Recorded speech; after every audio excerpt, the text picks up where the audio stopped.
స్వస్థతలు క్రైస్తవ వలన మాత్రమే అయితే మిషనరీ ఆసుపత్రులు ఎందుకు అన్నాడు. క్రైస్తవ ఆసుపత్రులు ఎందుకురా, మీరు స్వస్థ చేస్తున్నారు, మీరు అన్నీ చేస్తున్నారు కదా, చచ్చిపోయిన బ్రతికించేస్తున్నారు కదా, జ్వరం వస్తే తగ్గించేస్తున్నారు, కడుపులో కంతుంటే కరిగిపోతుంది, హార్ట్ అటాక్ రానివ్వట్లేదు, లివర్ పాడవట్లేదు. క్రైస్తవుల వలన స్వస్థతలు అయితే మరి మిషనరీ ఆసుపత్రులు ఎందుకు? మిషనరీ ఆసుపత్రులు అంటే ఏంటి? ఎవరి అవి? క్రైస్తవులు.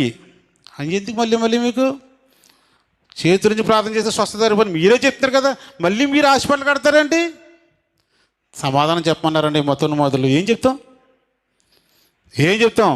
అపహాసం చేస్తున్నారు, గారడీలు చేసి అపహాసం చేస్తున్నారు. ఒరిజినల్గా జరిగే దాట్ల గురించి అంటలేసుమే, దేవుడు చేసే కార్యాల గురించి అంటలేదు.